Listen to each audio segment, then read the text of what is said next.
Hey, and welcome to Little Suburban Homestead. So what we're going to do today is we're going to talk about the solar cooker. These are still online, trying to remember the actual brand name of this. Sun oven, very cerebral. This is an older model, but it really doesn't matter. We picked this up off of Marketplace, and I'm not sure how much they are brand new. Kind of expensive new, but there's plenty of them out there that people never used them. They thought, hey, this would be a great idea, and they never used them. So this was brand new. Like I say, this is an older model. You can do whatever you want to do. So basically, it's just a sun oven. So we're going to go ahead and unpack this. Yours may have changed if you get a newer one, and that just unfolds like that. And there's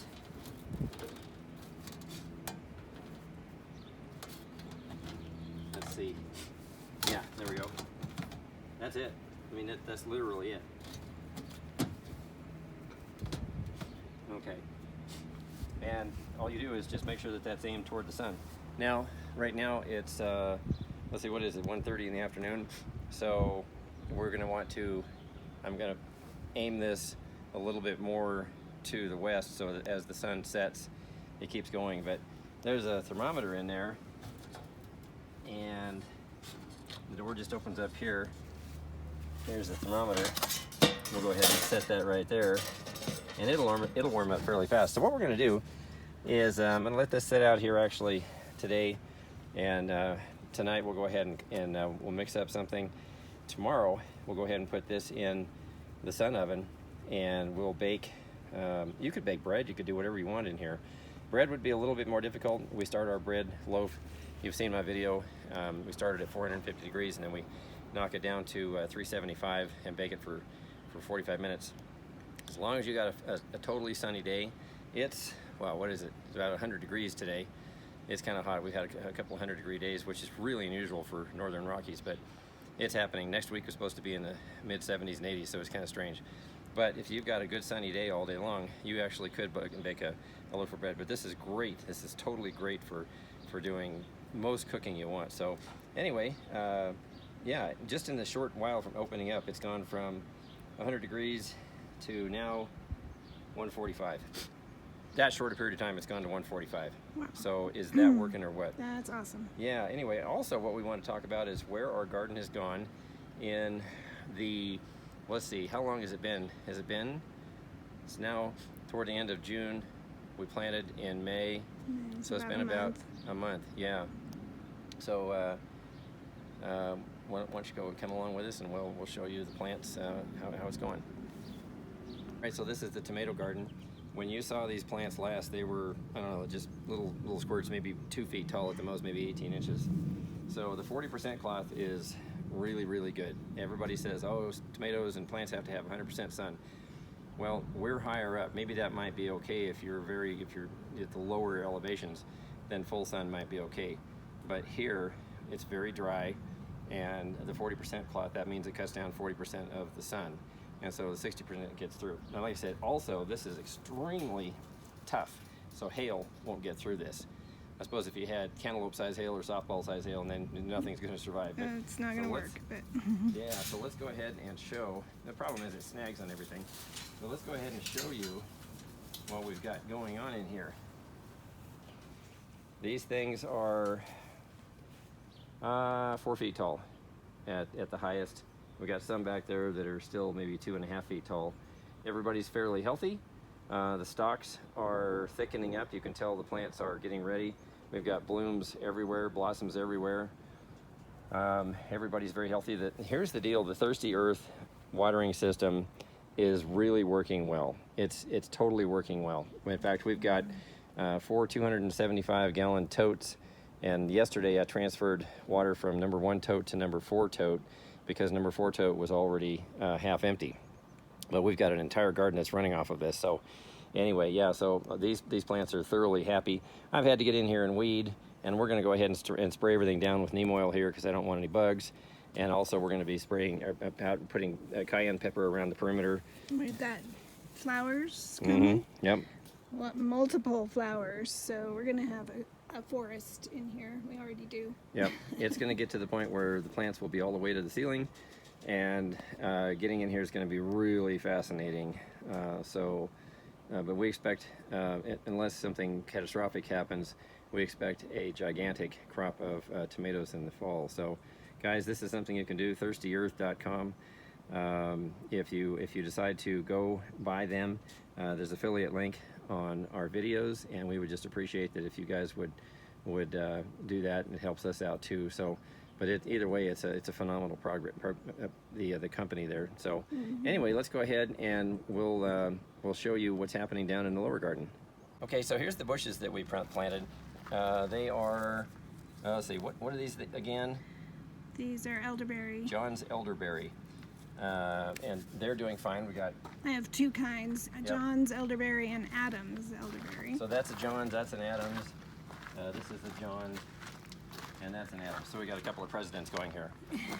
Also, the little apple tree that we planted. See how well that's doing. That's with that. I'll tell you, the dirt that we got locally is just absolutely amazing stuff. Here's the new bush that we got. Lots and lots of great berries on this thing. It's already going to be supplying us with was it elderberries, right? These are currant, black currant. Black currant, that's right, black currant. So all three bushes are doing well. But let's show you what's happening inside of the garden here. So we got again, we got 40% cloth on everything. Over here, back over here in the corner, we've got beets. I went ahead and planted them all. I didn't think that half of them would grow, and it turns out all of them are doing it. Lettuce, it's just killing it. Carrots, celery. We could actually put a ton more of what we got going in here, but what we wanted to find out was how well these things would do, especially like the carrots, around the Thirsty Earth Oyas, and they're doing great. Over here, we've got, now the herbs take a little bit longer to grow. These we got thyme. Planted from seeds. Yep, and so we got thyme. We got lots of thyme. Actually, we're not sure if this is a weed or not, so, because it looks a lot like those. I have a feeling those are weeds, but we'll get them out of here. Valerian. So valerian, parsley over there. Yeah. More parsley, basil. Parsley, and I don't know if that's all parsley because I didn't plant all those seeds. Right. All over there. So we're not sure what's going on over there. Happening. And then we've got, I believe that's an eggplant over there. Yes. A random eggplant. So and over here. Another one, I can't say the name right now. Over here, we've got two cherry tomato plants, which we didn't think would survive at all, and they are killing it, so they're doing well. I think they're going to be more bushy. We'll put longer sticks on them. Shoot, they're over there in the corner. If you can see over there in the corner, we've got one cucumber plant that's already starting to vine out, and that's doing great. And boy, let's see, we got one here that's just absolutely taking off. That's a cucumber. All these cucumbers. We've got a watermelon here. I think we've got a watermelon over there. Somehow we've ended up with a watermelon there. We've got two pea plants. We lost one. We lost one, so we went ahead and planted an eggplant there. And one thing that I'm battling with this garden here is in that area over there, I keep having a thistle pop up, and I've got to dig down all the way to the bottom. And of course, I don't get the roots because it's a typical thistle, but I have to do it. So I've had to. It's almost been a daily thing, but you can tell that in 1 month, these plants have gone from little tiny things to this. So the 40% cloth definitely is a killer. It's a success. It's killing it.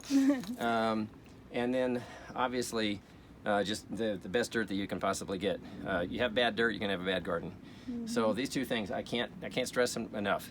Anyway, so tomorrow we're going to go ahead and we're going to get back to the solar oven. We're going to do some cooking in that, but we wanted to show you how well the Thirsty Earth is doing. All of these, by the way, all of these Oyas are all tied together in series. And we haven't had to water other than those Oyas. Haven't had to water anything. So, and if you don't know, series, it means that they are all attached one after another. Yeah. So that the beginning starts up there in the tomato garden, and the last one is over there with the carrots. So the line you can see coming along the dirt there and into the other side. Yeah. So yeah. All right. Well, we'll go ahead and tomorrow we'll go ahead and start cooking, and this is going to be. We're looking forward to some great stuff, because I'll tell you what, we've never used the solar oven before. We've just been involved in too many other projects, so that's going to be a first for us. So come along with us. and enjoy the meal. Yeah, it's too bad you're not gonna be able to smell it. Anyway, we'll see you tomorrow. Hey everybody, I wanted to show you just in the short time that we have had this oven out here. So we went right to the garden, and now I've come back again, and so see there, it's gone up to almost, it's like 275. So this thing works. It definitely does. We had it open last summer just to see how hot it would get, but this is the first time we cooked with it. So yeah, anyway, wanted to interject this in, and we'll start up again tomorrow, and we'll actually cook with it. Hi, so we are today baking, and we're going to bake it in the sun oven. So I am baking a honey spice cake. We got this, we just got our Artza box. We support Israel in this way. Every 3 months we get an Artza box. It's A-R-T-Z-A. This is the new book that we got, and inside is the recipe for this honey cake, and they also supplied the spice mix that goes in this, and you can find them online.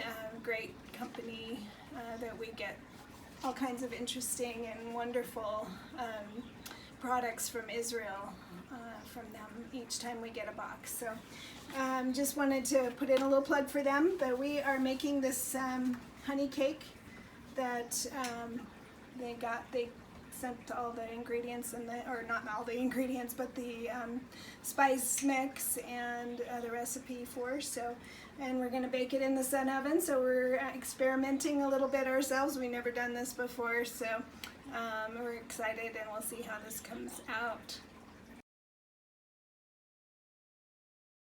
So we are pouring the batter into our pan.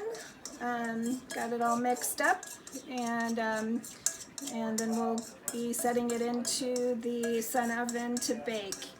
Our sun oven got a little hotter than what the recipe calls for, so we'll see how this goes. So we got it turned a little bit so that it's the sun oven, so that it may cool down just a little bit. We'll see how that works, and we will come back in a little bit and show you the result.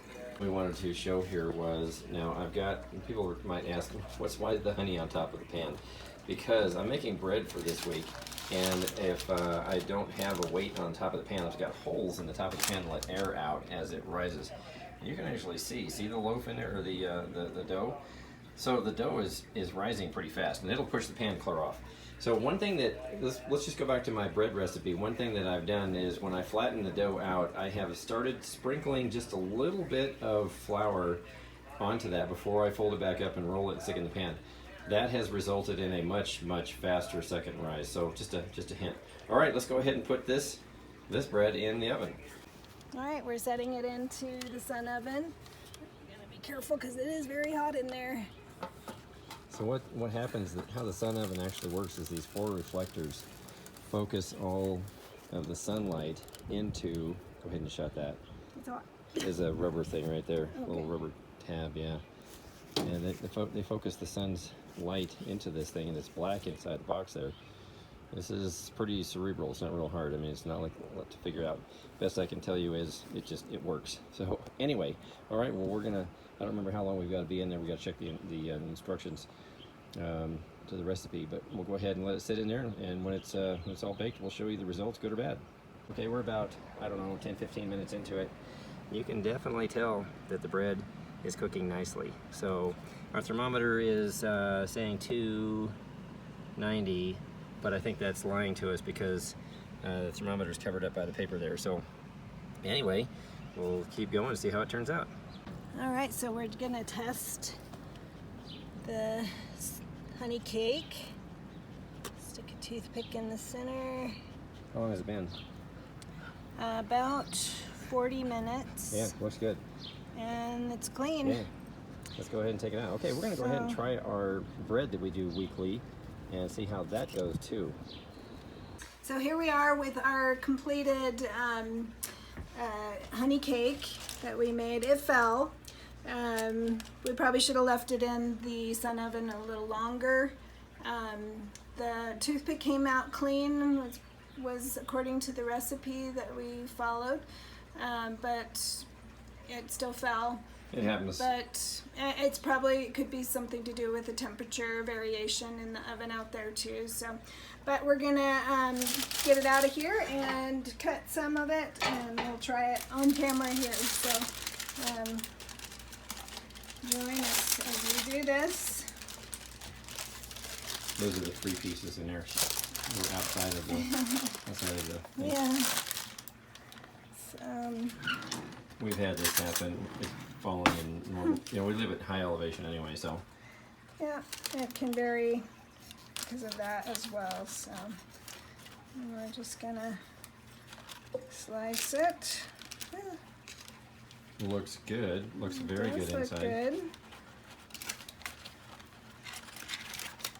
And I'm just gonna take a piece out of there.